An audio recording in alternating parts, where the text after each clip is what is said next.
산티아고 순례길에 갔던 분들 계시죠? 산티아고 순례길이나 마라톤을 달리는 것이나 비슷한 공통점이 있습니다. 출발점이 있고 종착점이 있다는 것이죠. 출발점에서 목적지를 바라보면서 마라톤 하는 사람들은 뛰고 또 뛰고 같은 속도로 뛰어가고, 순례길을 걸어가는 사람들은 40일에 나누어서 또는 좀 더 짧은 기간이면 일주일에 나누어서 그 순례길을 걸어가면서 내가 이 길을 7일 동안 아니면 40일 동안 걸어가는데 첫날 걸어가는 그 속도대로 마지막 날까지 그렇게 걸어야지, 그런 생각으로 걷는 것 아닙니까? 그렇게 걷기 위해서는 몸 컨디션 조절을 잘 해야 됩니다. 마라톤 하는 사람이 초장에 온 힘을 다해서 뛰어버리면 그 사람은 얼마 가지 않아서 주저앉아버리고 마는 것입니다. 순례길을 걷는 사람도 마찬가지입니다.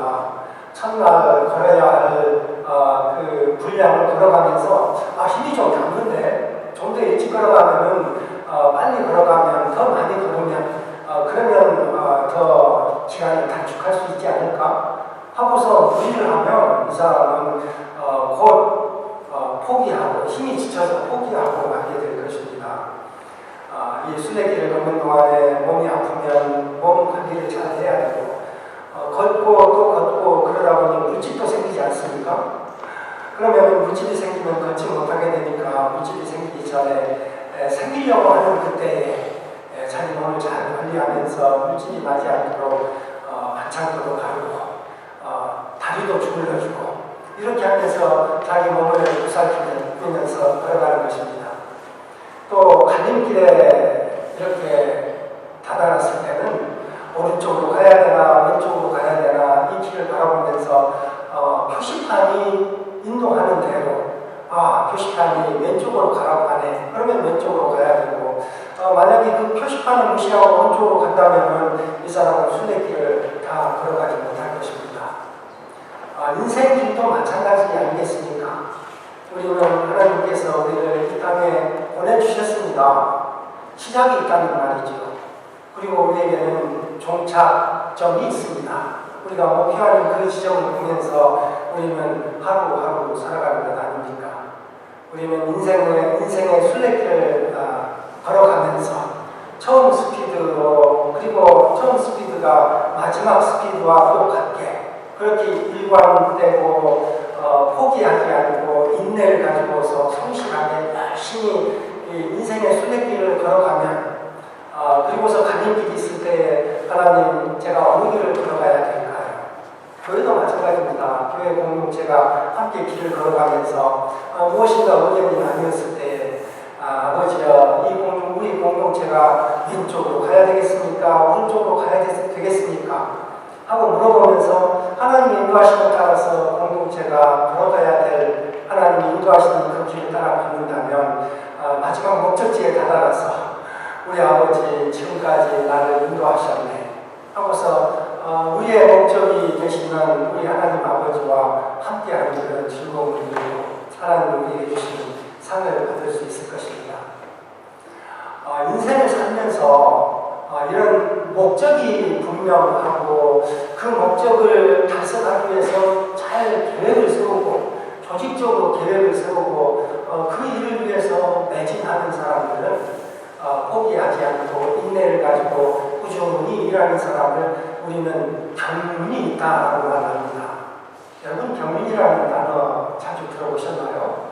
저는 어려서 저희 집에서 경륜 하는 말을 많이 들었습니다.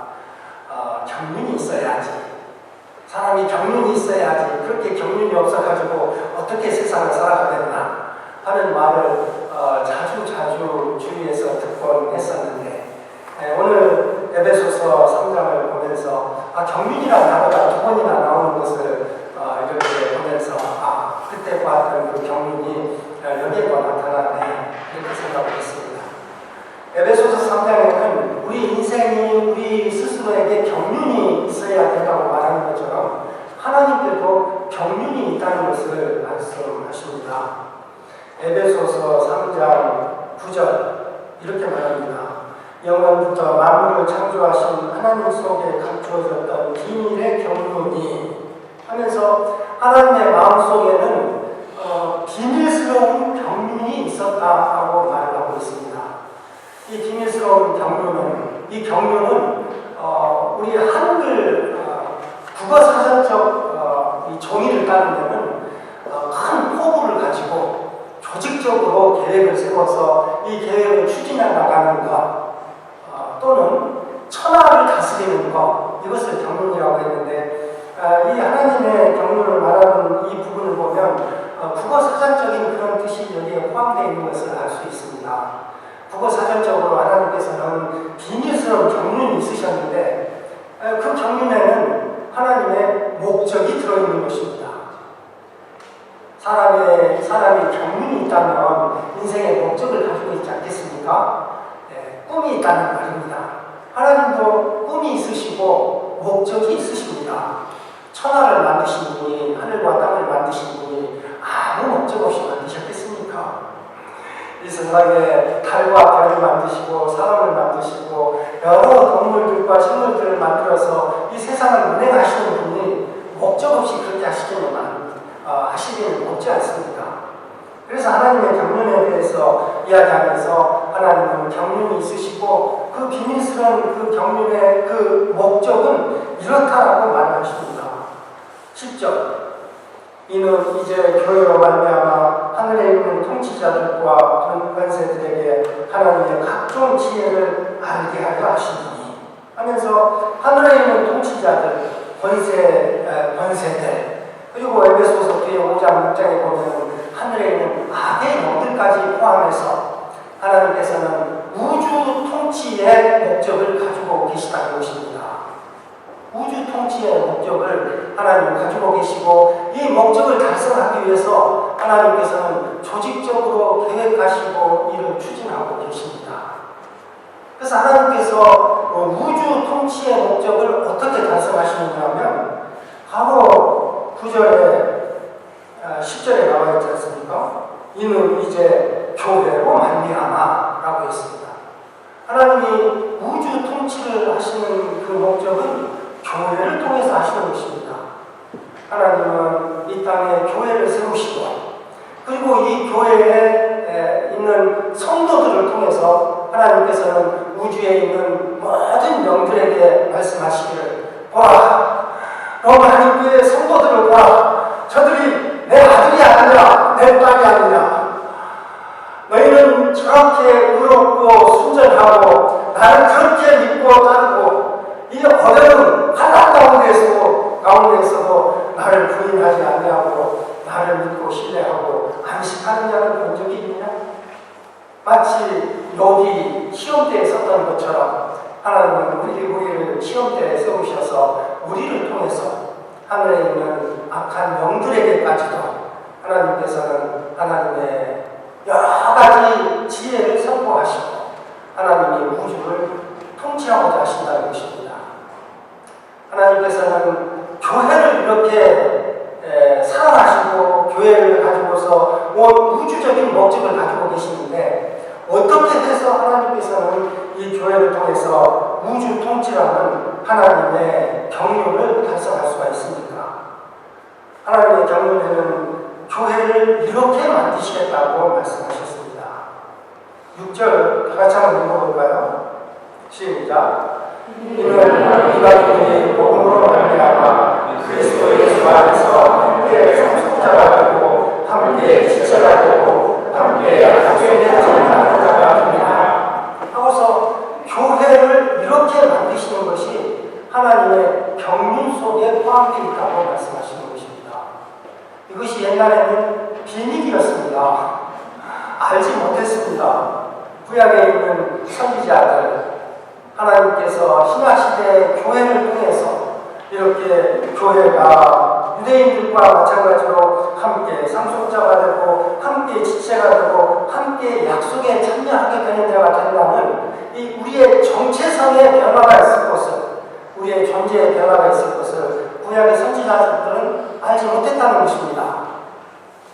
그러나 하나님께서 우리에게 지금 가르쳐 주시는 것은 우리의 정체성이 이렇게 변화할 수 있는 것은 우리가 그리스도 예수 안에 있을 때에 이렇게 바꿔주신다고 말합니다. 이것을 다시 다른 이야기로 말하면 이 17절에 믿음으로 말미암아 그리스도께서 너희 마음에 계시게 하시옵고 라는 구절인데 예수님 안에 있다는 말은 바로 이것을 말하고 있습니다.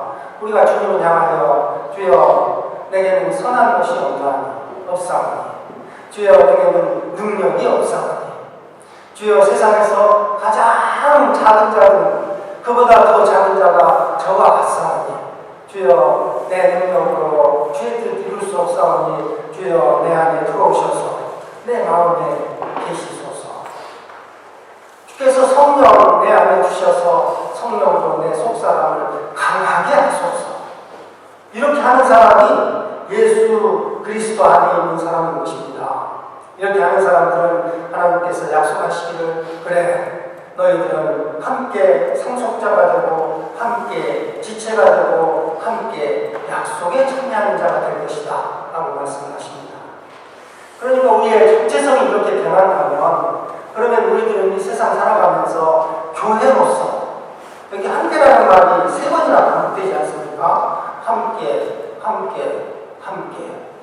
그러니까 우리 성도들의 삶은 나 개인의 삶이 아니라 우리가 함께 있으면서 그리스도와 함께 그리고 성도들과 함께 이러한 존재가 되었으니 이 세상을 살아가면서 그렇게 살아가면 되는 것입니다.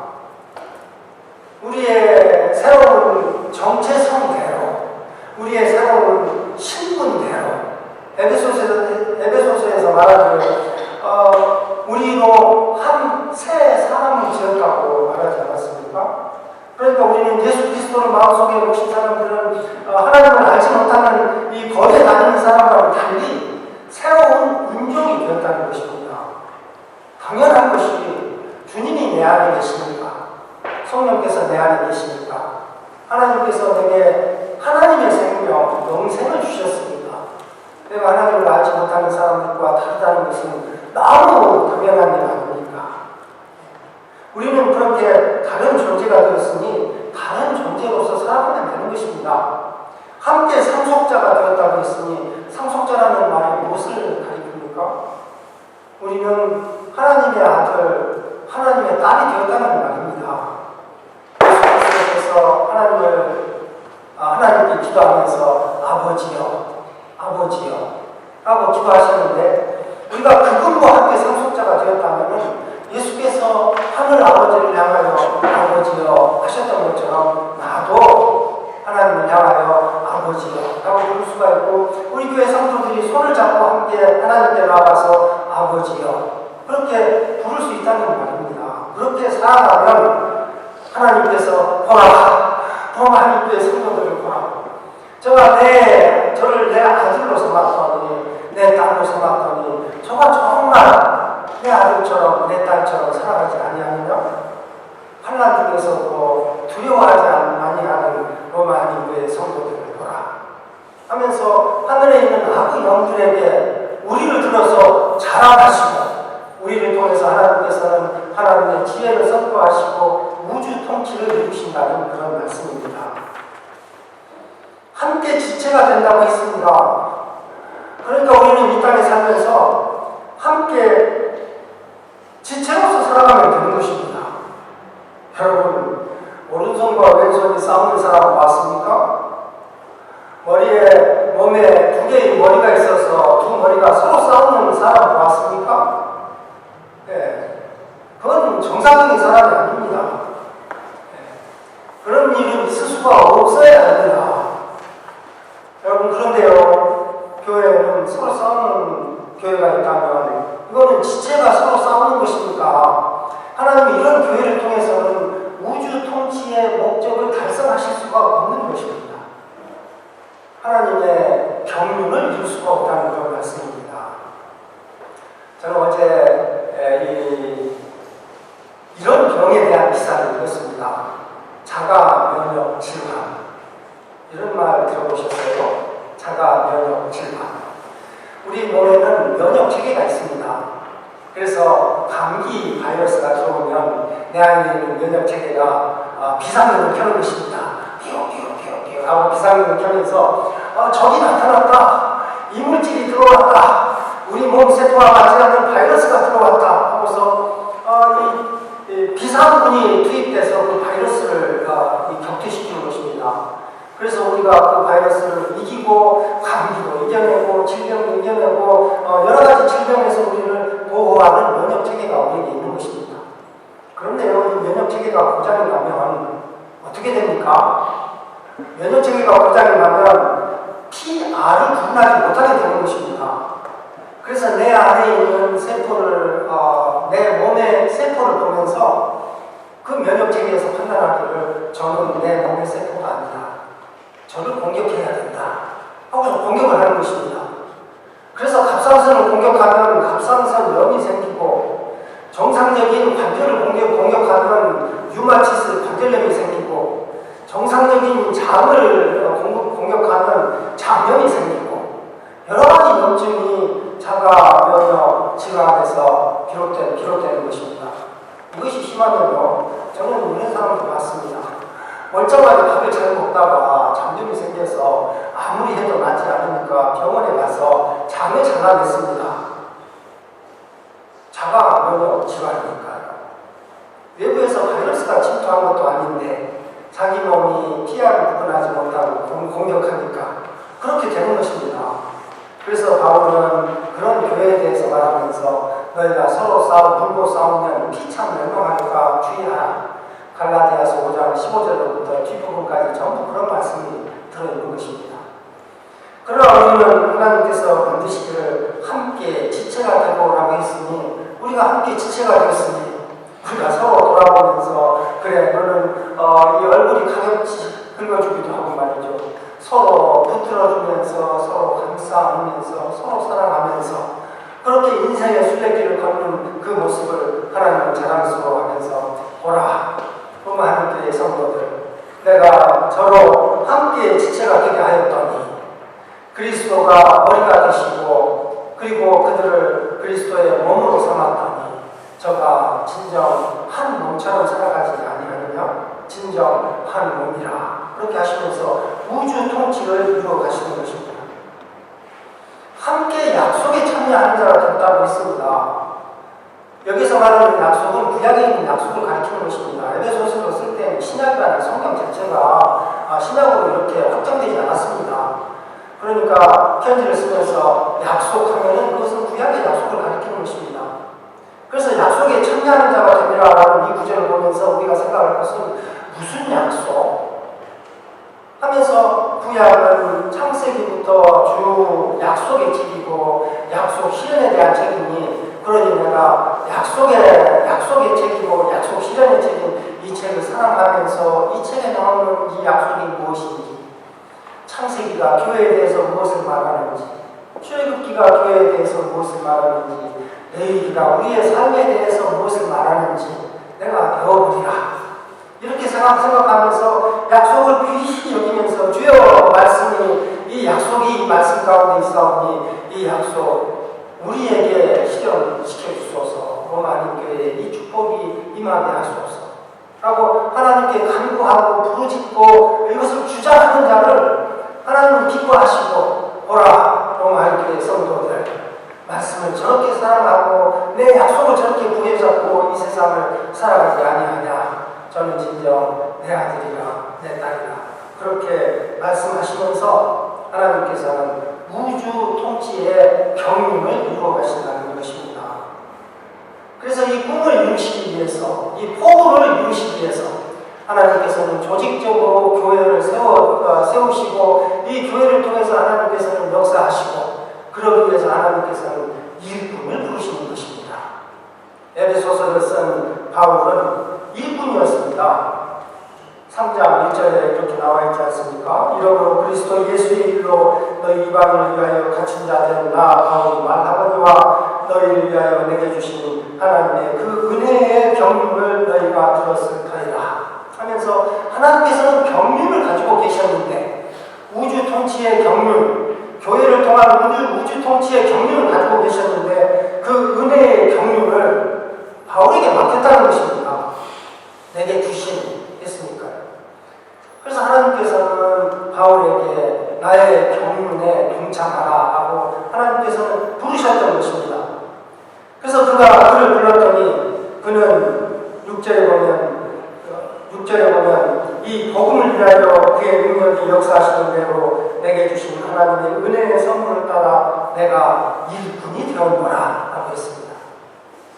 그래서 하나님의 경륜에 동참하라는 그 부르심에 응답하면서 바울은 내가 능력이 없으나 내가 세상에서 가장 약한 자보다 더 약한 자이다.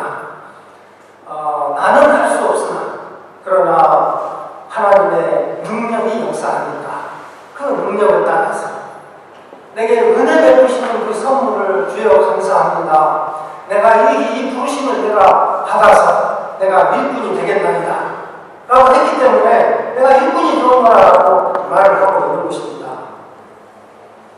모든 성도 중에 지극히 작은 자보다 더 작은 자에게 이 은혜를 주신 것은 측량할 수 없는 그리스도의 풍성함을 이방인에게 전하게 하시고 했습니다. 하나님이 경륜을 가지고서 그 경륜을 이루기 위해서 일꾼을 부르실 때는 목적이 있는 것입니다. 그가 해야 할 역할, 그가 해야 할 사명이 있는 것입니다. 하나님 주신 역할과 하나님 주신 사명을 우리는 말할 때 하나님이 이름을 주신다고 말합니다. 창세기에서 그러지 않습니까? 하나님이 광명체 해라는 이름을 주셔서 그 해와 하여금 낮을 비추게 하는 역할을 주셨고 달이라는 이름을 주셔서 밤에 이렇게 돌게하는 역할을 주셨는데 하나님이 해와 달에 우선적으로 관심이 있으셔서 그 말씀하셨겠습니까? 하나님은 사람에게 관심이 있으신 것입니다. 그래서 에베소서 4장 14, 15절에는 이렇게 말합니다. 이러므로 내가 하늘과 땅에 있는 각 족속에게 이름을 주신 아버지 앞에 무릎을 꿇고 기도하니 하나님께서는 각 족속에게 각 개인에게 이름을 주시면서 해야 할 역할, 해야 할 사명, 인생의 목적을 주시는 것입니다. 우주 통치를 위해서요. 그래서 우리는 나의 하나님이 내게 주신 이 이름은 무엇일까 생각하면서 바울의 글을 읽어보면 알 수가 있는 것입니다. 바울은 하나님의 경륜을 받았을 때에 그 목적에 대해서 말하기를 하나님이 나에게 이 은혜를 주신 것은 측량할 수 없는 그리스도의 풍성함을 이방인에게 전하게 하시고 하는 그 목적을 말을 했습니다. 하나님이 바울을 부르신 목적은 전하기 위한 것이었습니다. 전도하고요, 양육하고 또 선포하는 것이니까 설교하는 것까지도 포함됩니다.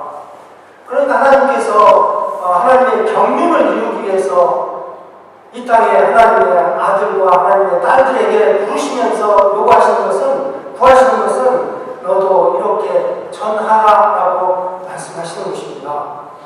그래서 우리는 전하는 사람이 되게 해달라고 기도해야 되겠습니다. 하나님, 저는 능력이 없는데요. 한 번도 해본 적이 없는데요. 괜찮습니다. 바울 보니까요. 모든 성도 중에 지극히 작은 자보다 더 작은 나에게 예수님, 그가 바울보다는 낫다는 말 아닙니까?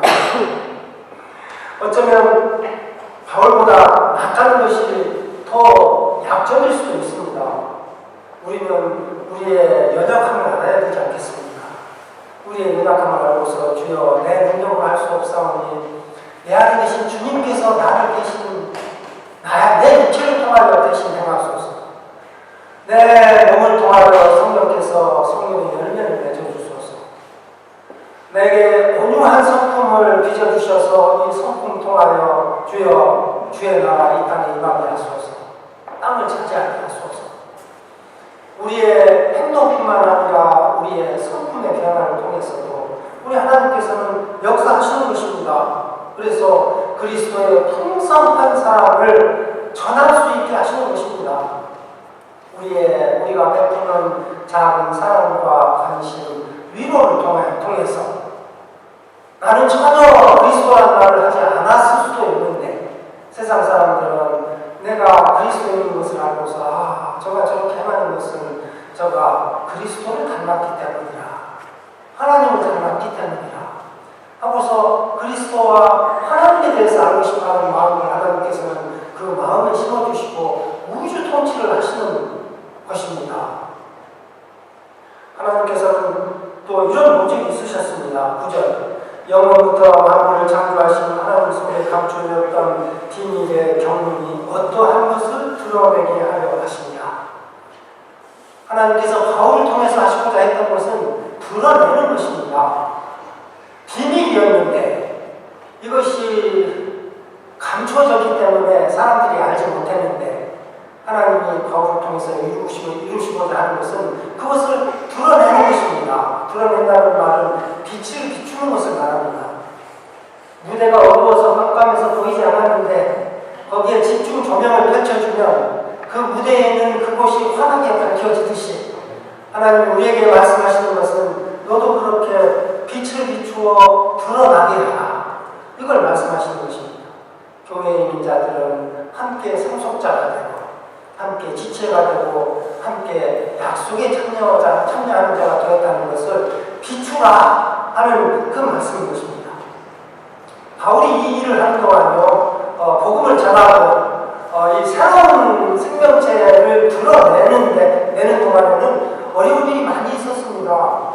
환난도 있었고요, 가난도 있었고, 폭력도 있었고, 매맞음도 있었고, 모욕도 있었고, 오해도 있었고, 가난도 있었고, 여러 가지가 있었는데, 그러나 바울이 이러한 어려움 가운데서도 세상에 있는 모든 성도 중에 지극히 작은 자보다 더 작은 자라고 하는 그가 이겨낼 수 있었던 것은 12절에 있는 간증 때문에 그렇습니다.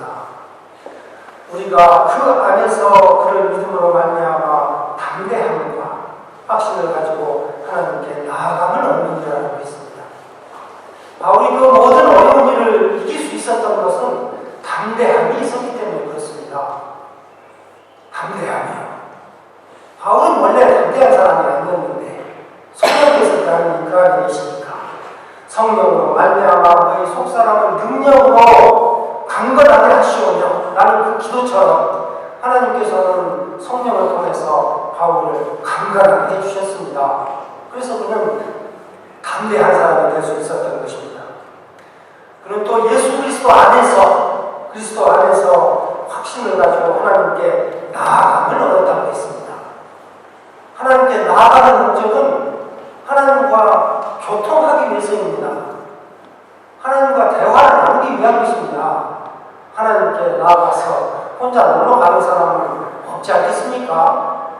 하나님께 나아가서 주여 내 당한 일이 이렇사오니 주여 내가 해야 될 일은 이러한 일이 있사온데 주여 내게 능력 없사오니 나를 도우소서. 이렇게 하면 하나님께서는 우리의 기도를 들으시고 때로는 우리가 기도하지 않았는데 생각만 했는데 생각하는 것까지도 우리가 구하거나 생각하는 모든 것에 더 넘치도록 능히 하시리라고 20절에 말했는데 그렇게 하나님께서는 우리가 그분께 나아가면 하나님 우리를 들으신다는 그 확신 가운데 나아가면 하나님은 우리에게 담대함 주시고 우리가 구하는 것, 생각하는 것 그보다 더 많은 것을 넘치도록 주신다고 했습니다. 그래서 이 이야기는 우리에게 도전을 주는 것입니다. 하나님은 경륜을 가지고 계시는데 이 경륜을 실현하기 위해서 하나님은 오늘 또 우리를 부르고 계십니다. 그래서 우리는 하나님의 경륜에 동참하는 자가 되기 위해서 훈련을 받아야 되겠습니다. 말씀을 전하라고 했고 성령의 열매를 맺으라고 했고 드러나게 하라고 했는데 우리가 훈련 받지 않으면 어렵지 않습니까? 그래서 우리는 훈련을 받아야 되겠습니다. 그래서 앞으로는 훈련 프로그램을 만들려고 합니다. 제가 하나님께 기도하기를 주여 로마에 온 지 3년이 돼가는데 주여 제가 앞으로 어떻게 해야 되겠습니까? 카푸치노 마시고 코르네토 먹으면서 로마에서 남은 기간을 지낼까요? 그랬더니 그게 무슨 말이냐 말씀도 안 하셨어요. 하나님의 경륜이 그것이 아니지 않습니까? 카푸치노니 코르네토니 이 세상에서 먹고 마시는 것이 하나님의 궁극적인 뜻이 아니지 않습니까? 이건 물어볼 필요도 없는 것입니다.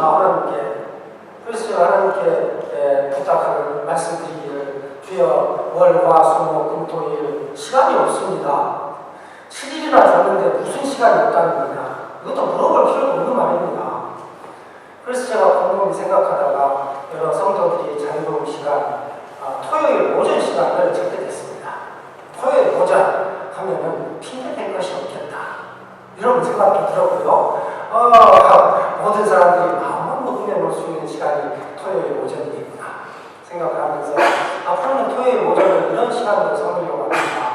전도하는 법도 배워야 되겠고, 양육하는 법도 훈련받아야 되겠고, 때로는 오늘은 창세기 공부합니다 해서 오전 9시부터 12시까지 창세기를 다 공부하고, 다음 주에는 출애굽기 공부합니다. 다음 주에는 요한계시록 공부하겠습니다. 다음 주에는 로마서 공부하겠습니다. 이렇게 해서 전도도 하고 양육도 하고 말씀도 공부하고 하는 그런 시간을 토요일 오전으로 잡으려고 합니다. 여러분, 하나님은 경륜을 가지시고 우리에게 그 경륜에 동참하라고 부르십니다. 그래서 우리는 그 부르심에 응답하여